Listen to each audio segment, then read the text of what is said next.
Good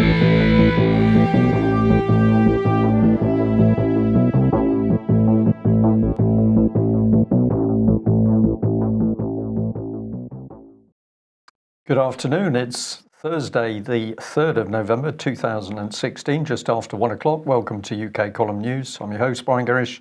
With me in the studio, Mike Robinson. Well, the only weather report we've got in from our very own chat box is from the Rhondda, where apparently it's mild but overcast. It's a bit chilly and overcast here in Plymouth. We'll leave it at that, I think. It's not so chilly in the world of Brexit. The PSYOP continues. Now, we've got to be really careful here, and I'm going to try to explain this best I can. But basically, the media, if you would believe them, which of course we don't, are using language like Parliament alone has the power to trigger Brexit. That the Lord Chief Justice, Lord Thomas, has made a judgment which is going to slow down the pace of departure from the EU, and it's a huge setback to Theresa May. Of course, because Theresa May was saying that she had the right to trigger Brexit on the basis of the royal prerogative. So before we come on to the details of that, let's just have a look at some of the responses. Tim Farron, of course, completely misunderstanding the situation, said ultimately the British people voted for a departure, but not for a destination. Well, that's completely untrue. It was sold to people as an in-out referendum. People understood absolutely what the destination would be, that we would be out. So Farron went on to say, which is why what really matters is allowing them to vote again on the final deal. Well, no, the vote was done. And in fact, for all the people in Parliament that are complaining that they're not getting a chance to vote on this, of course, they already did get a chance to vote on this because they voted on holding the referendum in the first place. So they agreed in the first place to accept the will of the people, which they ultimately aren't doing. So thus all these legal challenges. But nonetheless, this one is an important one. So here is Lord John Thomas. And the question is he a John Thomas? And, he has said the most fundamental rule of the UK Constitution is that Parliament is sovereign. Now, this is a really important point because he is speaking purely from a constitutional law point of view. And he's not saying that Parliament has sovereignty over the people. He's not saying that. He is mainly concentrating on a single point of law, and that is whether Theresa May has the right to use the royal prerogative to trigger Article 50 over the will of Parliament. Now, Parliament, of course, is supposed to obey the will of the people, but look, I've tried to sort of put this into a graphic here. So if you imagine that this is Parliament, we've got the House of Commons, we've got the House of Lords, that's what makes up Parliament, and in the centre we've got government, which is made up of some from the Commons and a few from the Lords. And in the centre there, we have the Crown in Parliament. Now, the key point is here that there were revolutions fought in order to make sure that the Crown could not override the will of Parliament, that the Crown could not decide that its will would become domestic law. And that's what John Thomas is referring to here. So in this, to this extent, he has made the correct decision purely from a law standpoint.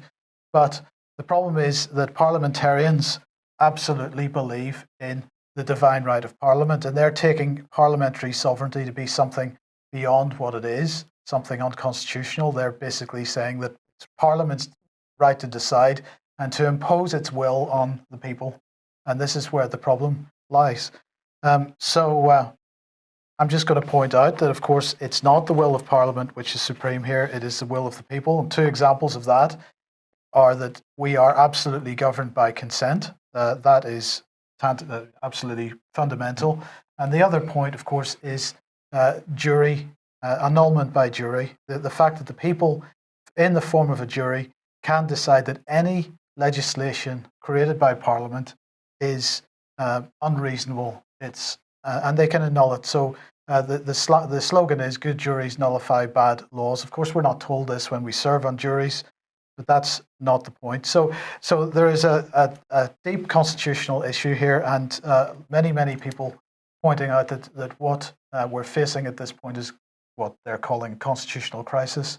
In a sense, that's right, but it doesn't lie with what the Lord Chief Justice decided here today. It lies with what Theresa May was attempting to do in the first place, which was to use the royal prerogative for something she had no right to do. That was dictatorship.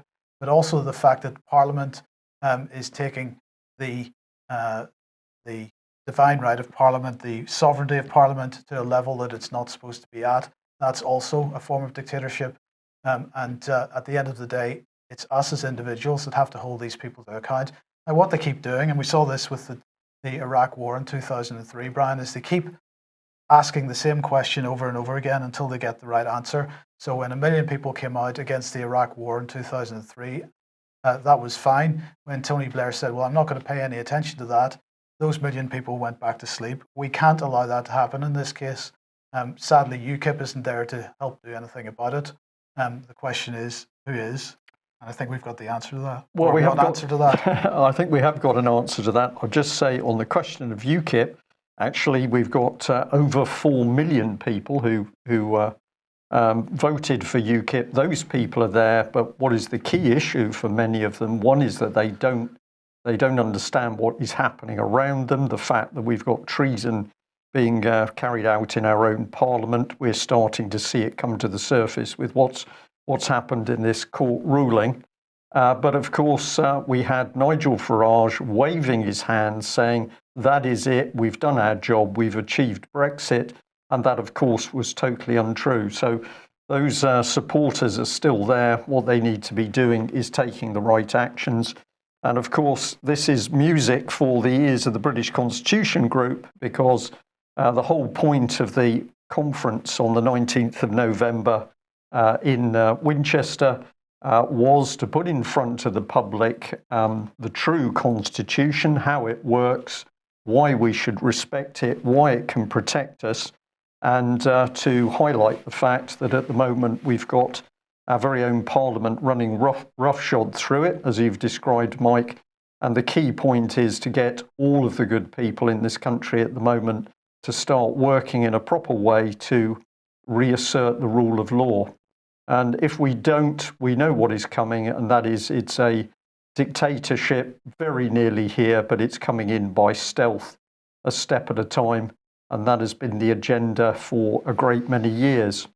Well, what is the quality of our Parliament? Where do we go? Well, let's bring in the Justice Committee, since justice is the hot topic at the moment. And of course, this is on the back of Mr. Vaz, but I thought what we would do is just have a look and see what Parliament.uk says about its own Justice Committee. So here's the page. Of course, it's all very colourful and reassuring. This is the halls of power. Trust us. But of course, who have we got in the halls of power? Well, we've got people like Keith Vaz. So let's remind ourselves of what he'd been up to. So he was filmed in a flat with 2 male prostitutes. There was discussion about who was going to get the drugs and who was going to pay for them. And this is the man that is then voted in by Parliament, including Amber Rudd, the present Home Secretary, that he was the quality of individual, or is the quality of individual, to sit on the Justice Committee. So most people would be outraged at this, but what we can do is explain why this has happened, really.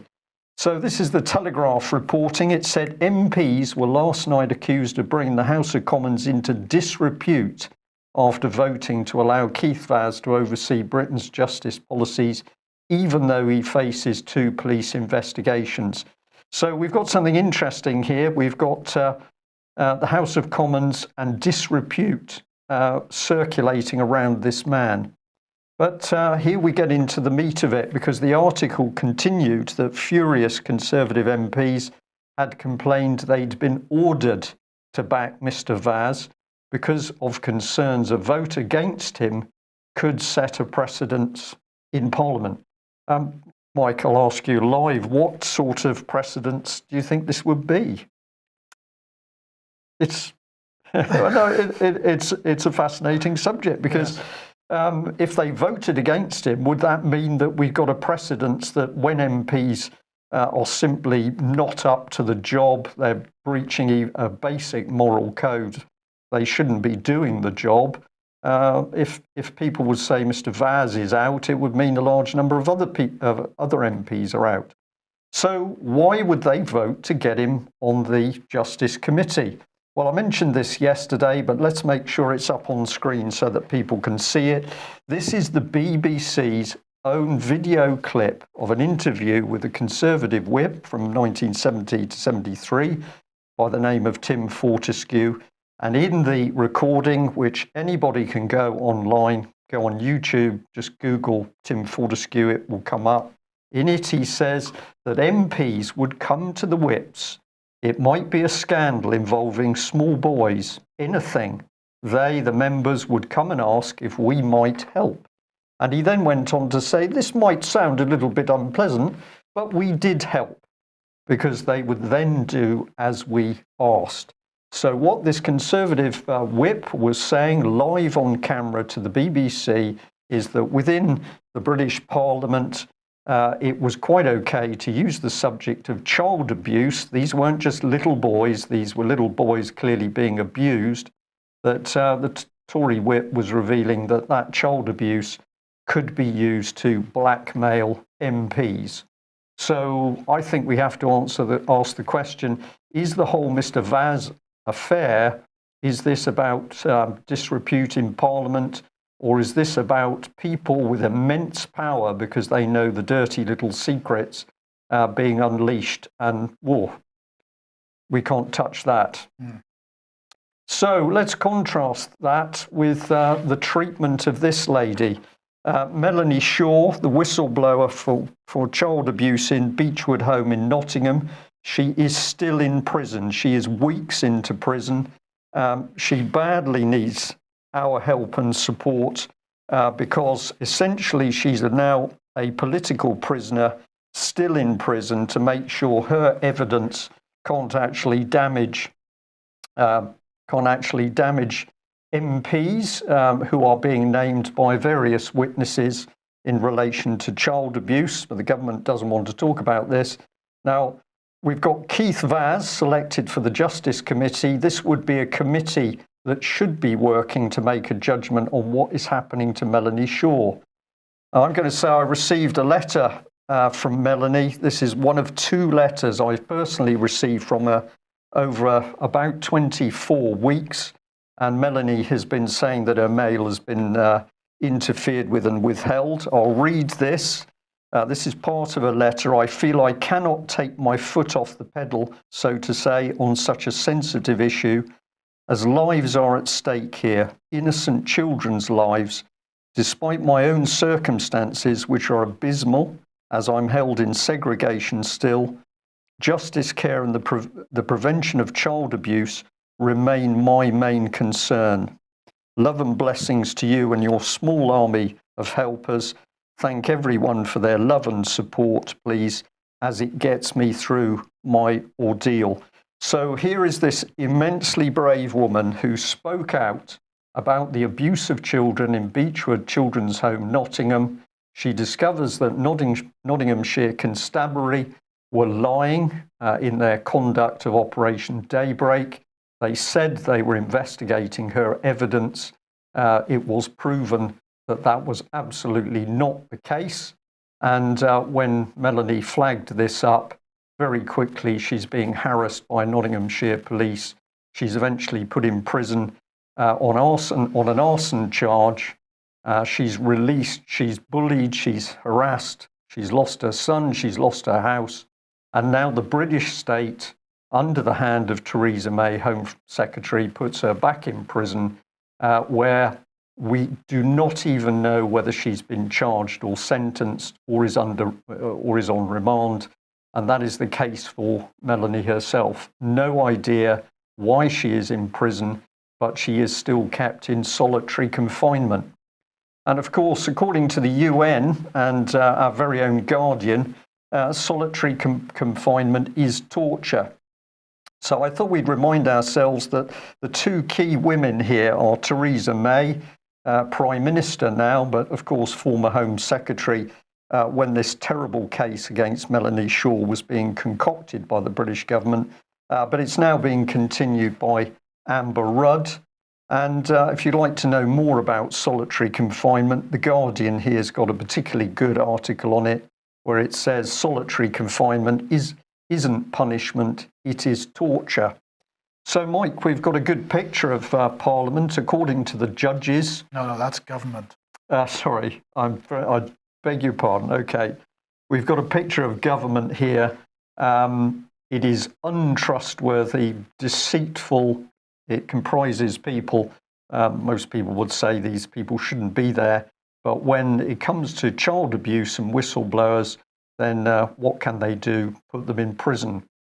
Well, many people are probably going to say, what do you do about this? Because, of course, their own MPs are running away from the subject. We've had Tim Farron on very early on, leader of the Lib Dems, not interested in child abuse. Well, maybe he is, because he's the man encouraging more vulnerable children to come in from Syria. But when 300 of them go missing, he's not interested. But what can we do? Well, have a look at this man. You can go onto the parliamentary site to have a look. But we've got Bob Neill, chair of the Justice Select Committee. So he's going to be boss for Keith Vaz, presumably, Mike. And he says that select committees are one of the ways that we as MPs hold government to account.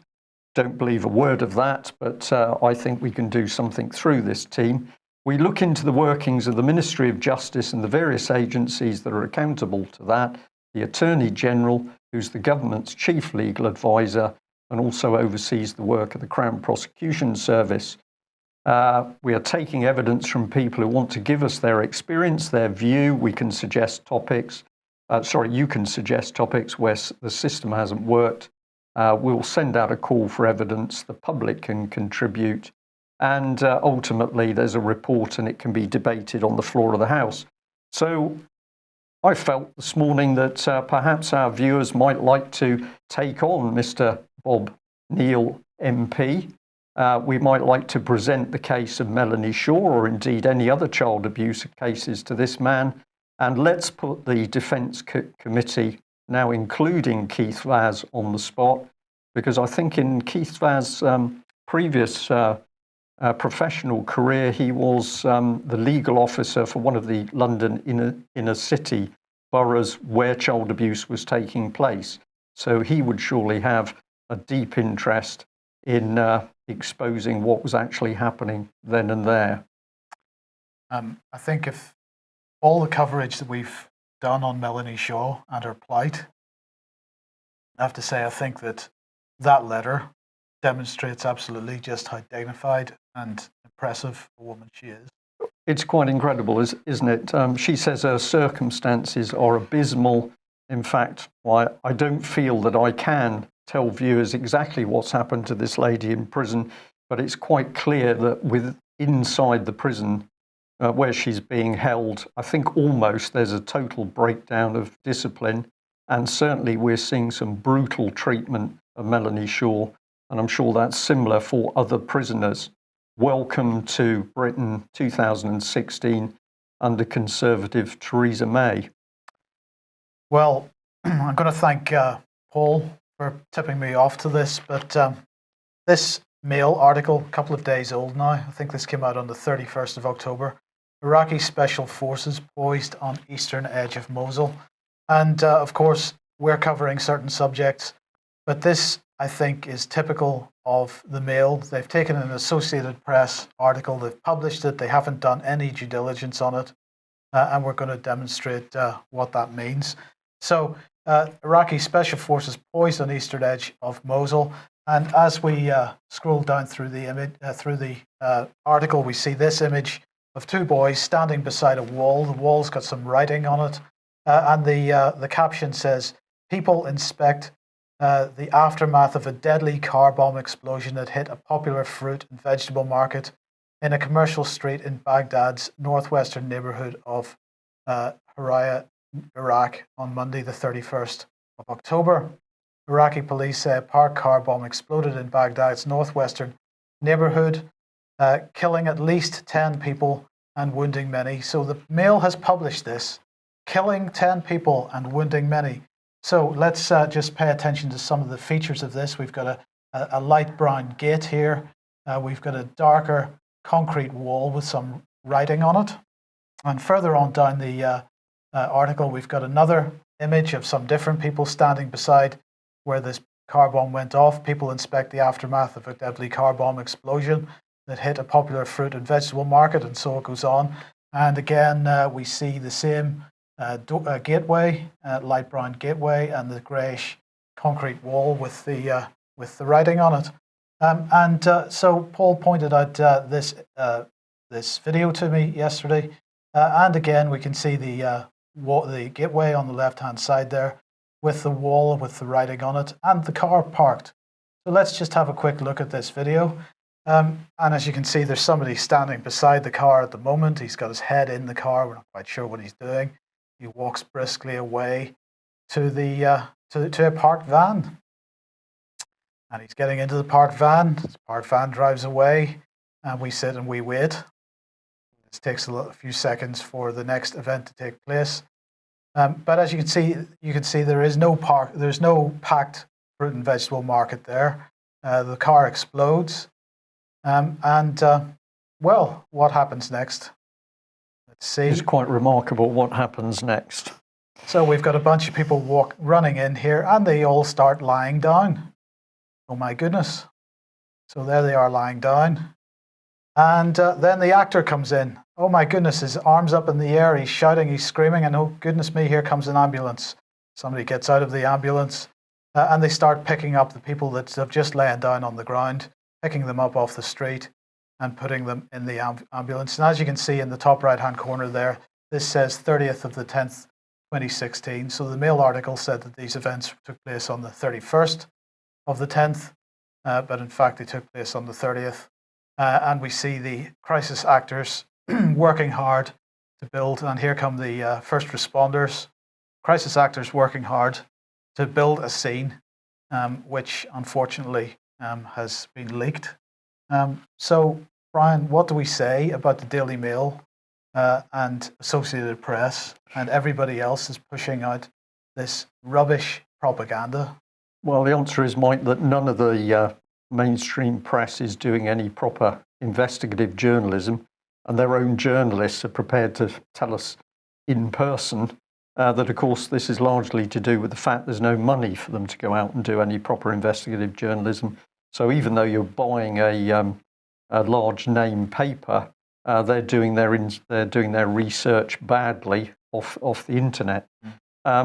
This is then circulated, it's picked up by other papers, and the lie grows. And of course, our own security services, and we're going to come on to them in a minute, are incapable of telling us the true picture of what's going on. But these are street actors. This is a created story in order to fit the agenda of the UK at the moment, which is to destroy nation states at any cost. Yeah. Yes. Well, before we move on, I just want to mention Vanessa Beeley, of course, will be at the British Constitution Group conference on the 19th. But she will also be in Bristol tomorrow night. Syria, civil war or NATO war of aggression for regime change. Vanessa Beeley and Reverend Andrew Ashdown will be speaking at ARC Events, 27 Broad Street, Bristol. It starts at 7 p.m. Hope to see very many people there. Okay, well, of course, it's money that makes the world go round and corruption associated with it. And once again, we're going to advertise the Great British Mortgage Swindle film, which will be showing at the Savoy Cinema, Derby Road, Nottingham, 5 p.m. on the 5th of November. If you haven't come across all of the information that's now coming out about mortgages and why it is complete and utter fraud, then if you're local, obviously pop along and see that film, but I'm sure it'll be circulated on the internet fairly shortly afterwards. Well, the BBC, of course, the BBC says that it's full of democratic reporting. One thing is you're going to have a big smile on your face if you're wondering how to spend your salary of £450,000 a year. That's what Tony Hall gets for running a £3.65 billion propaganda machine that doesn't seem to be able to report accurate information. So I took a little look on the BBC website this morning, and I was just interested in how Russia was portrayed. So let's just have a look at this little recorded clip. A little bit jerky, but it should scroll through. So lots of dynamic articles, of course, lots about the TV, reporters, features, most of which is complete junk. Here we've got the explainers and why Windows hack is blamed on the Russians. So notice what it says, blamed on the Russians. But when you click the link, it's suddenly changed to the why the Windows hack is being blamed on the Russia-linked group. It's all getting a little bit wobbly at this stage. But we've got lots of James Bond-type pictures.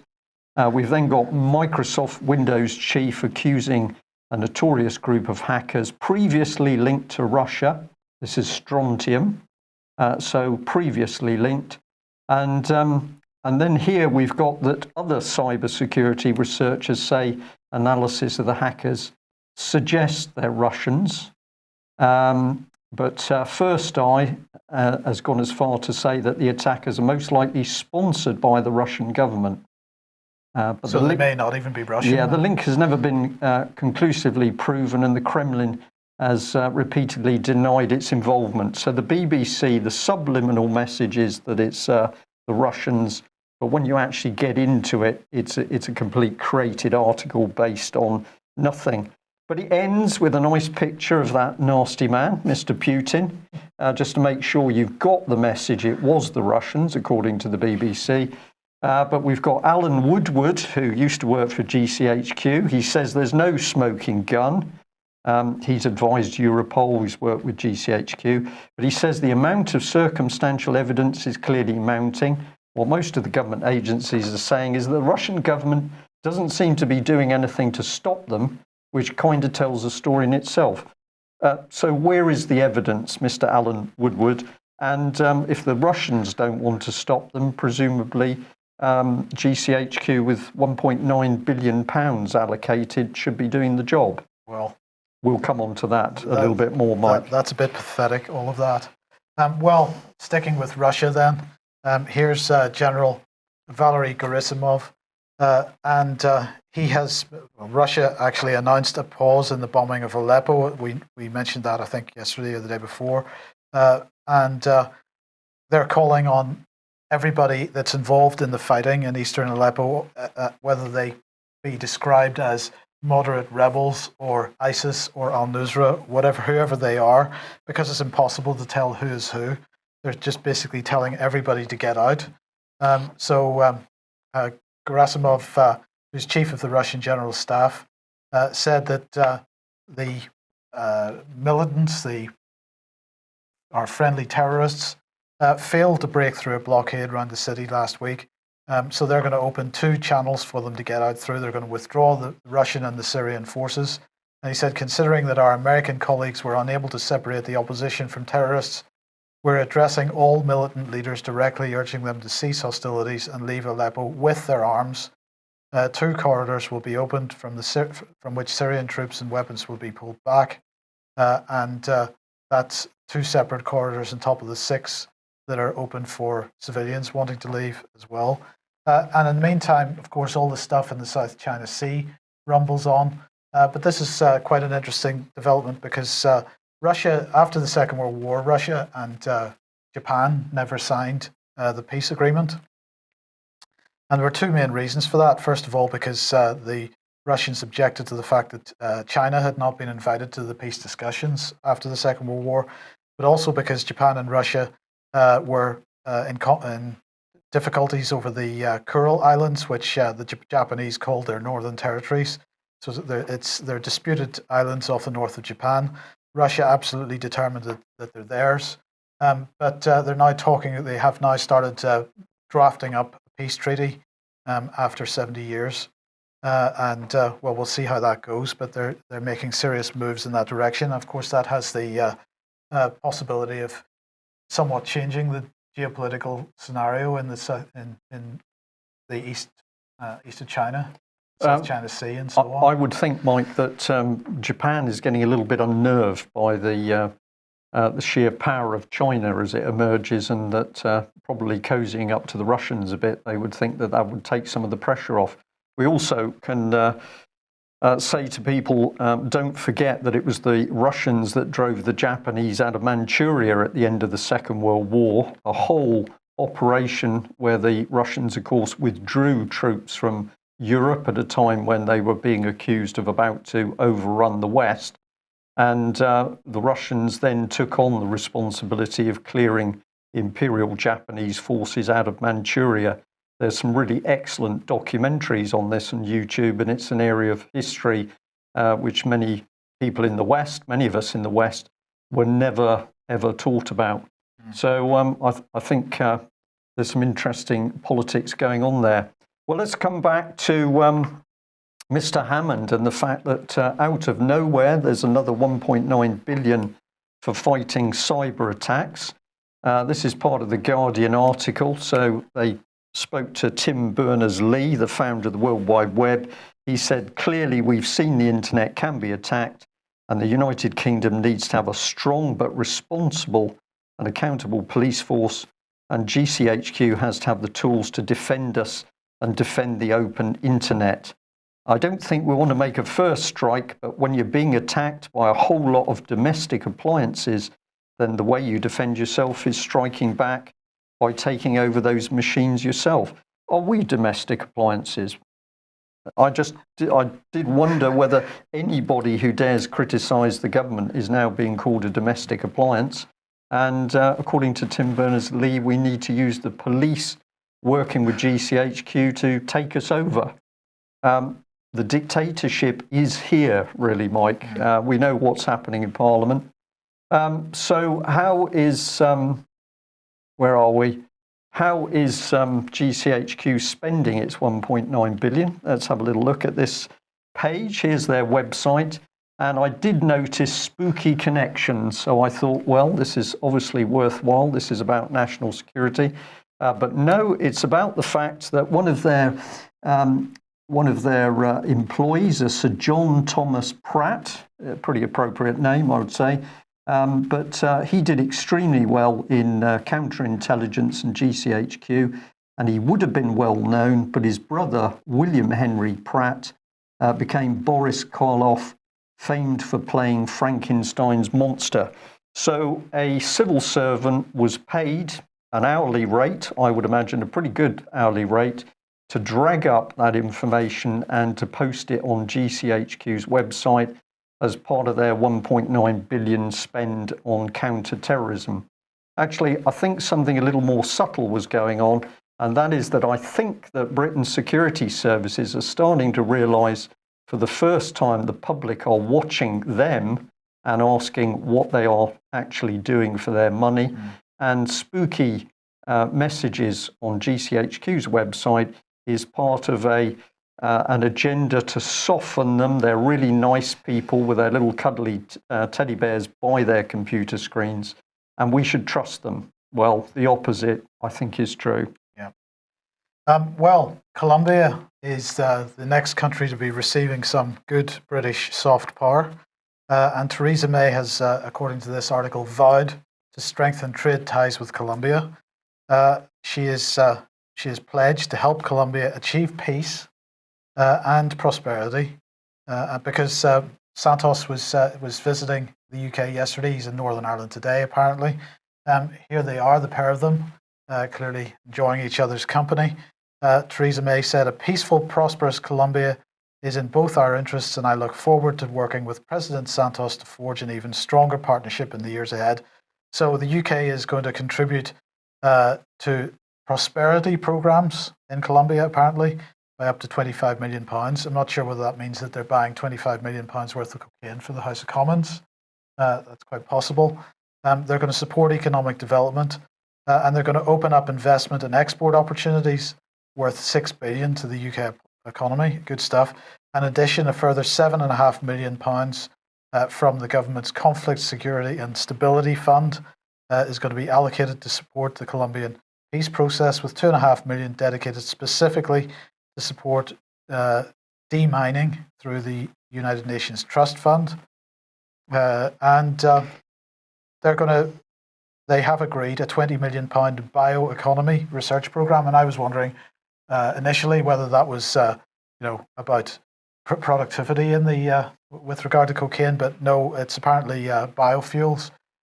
Well, let's have a look and see what Jane Ellison had to say. She said, today's agreement between the UK and Colombia emphasises our shared commitment to increasing trade and investment between our countries. She's, of course, in case anybody isn't sure, Financial Secretary to the Treasury. Well, she has also announced a double taxation agreement with Colombia, which means, of course, if you're trading in cocaine or other products with Colombia, you won't get taxed in both countries. So that's good news. And what did Boris Johnson have to say? He said, we're delighted to welcome President Santos to the UK. Britain works hand in hand with Colombia on the world stage whenever the occasion demands.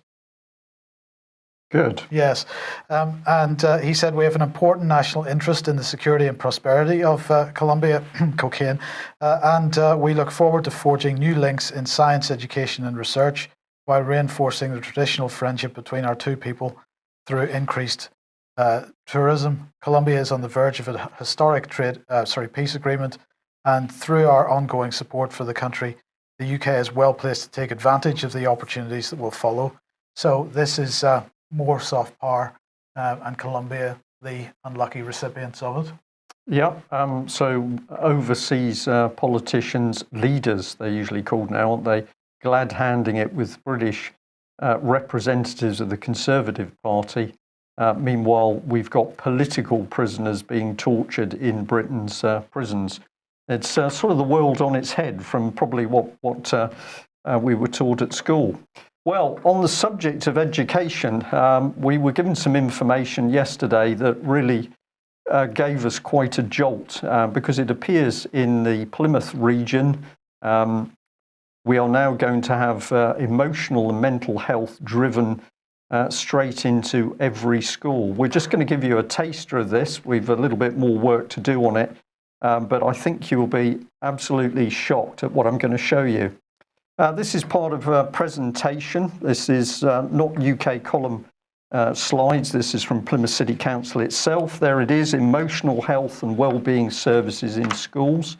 And it says it's on behalf of Plymouth Schools, part of the project, Plymouth City Council, New Devon CCG, Clinical Commissioning Group, The Zone, Zen Zone, Young Devon, Live Well Southwest. So it all looks encouraging. What are they going to do? Well, they're commissioning schools who are going to get involved. They're going to pool their budgets. Young people have been telling us that mental health is a priority issue for them. That's a very interesting statement, Mike, which I'd question straight away. Children and young people commissioning strategy, co-commissioning with schools, future in mind, schools as key partners. And then down at the bottom, we've got something very interesting. This is the Tavistock Clinic up in London, the Tavistock model for CAMHS, mental health, called Thrive, moving away from tiers, staff with most experience to be available in community settings. Some quite remarkable language here, but it's linking back to the Tavistock Institute in London. But don't worry, we're going to be linking schools together and looking after the emotional health of our children. Somebody suggested, and I think it's probably pretty correct, this looks like a move towards named person scheme for England. Let's have a look in a bit more depth. Well, this is another one of the slides. I found this very sinister. Access to CAMHS assessment, waiting times for support. Certainly if somebody's got some mental health issues, these are not images which are lifting you up. These are images which are going to take you into a very dark place. But wait for this, because a mere £1.25 billion has been allocated over 5 years to roll out this programme.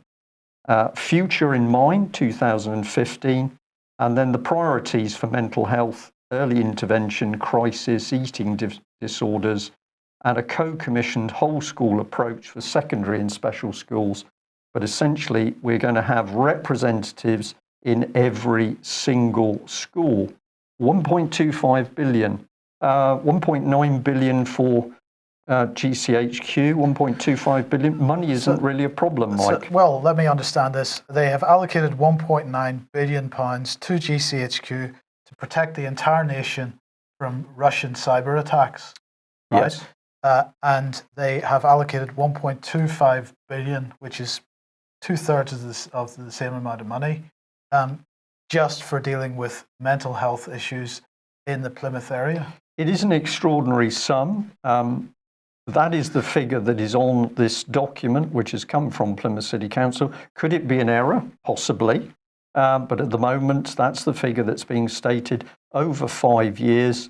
And what we need to find out is if this is just happening in the Plymouth area as some sort of model, template model to be rolled out across the country, or even bigger sums of money are now going to target children in schools right the way across UK.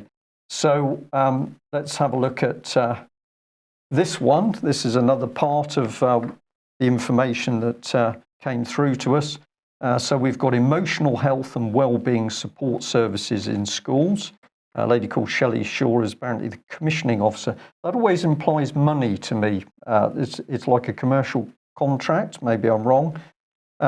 So a lot of background to this, some of which I don't know at the moment. If anybody out there is reading this and knows where this comes from, I'd like to know. But the 2014 Turn report, the Fairness Commission report, Future in Mind, counselling in schools.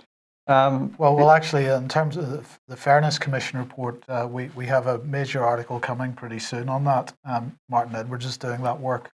So that we will be covering that particular aspect of this in the not too distant future. Right, excellent. But we could ask a question, have we got any normal children at all? According to these people, schools are just full of youngsters who've got mental health problems, or maybe if they haven't got them now, they're going to have them fairly soon.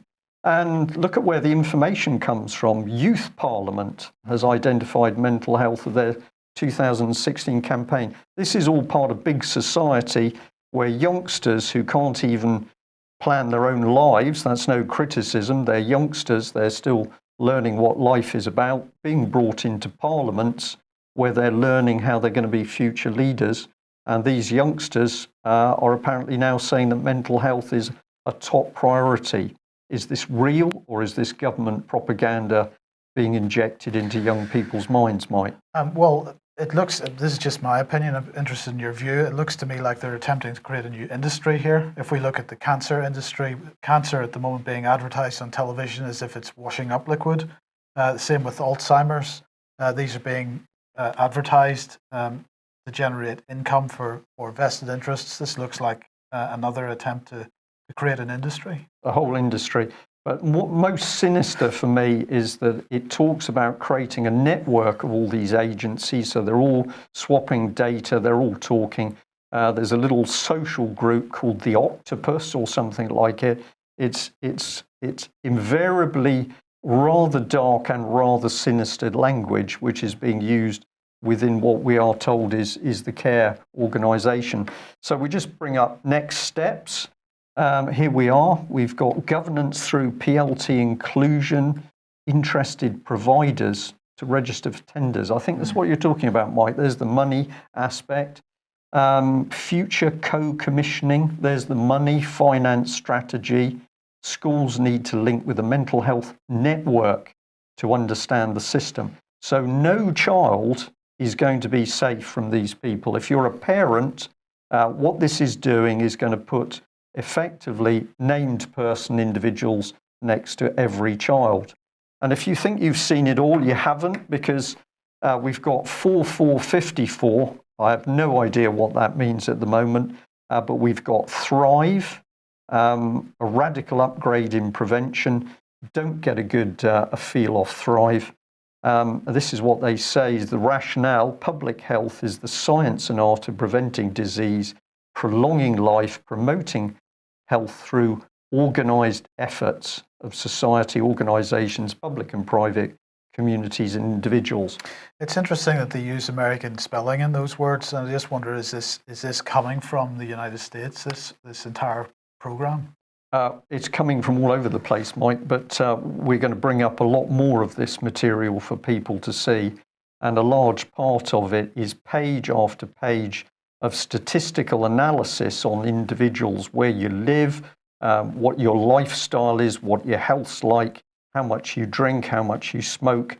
I read through as quickly as I could. I haven't had long to look at this material, but it seems to me that we, the public, are just rats in the laboratory, and the superior trained leaders are now going to tell us how we need to run our lives in order to live in their world.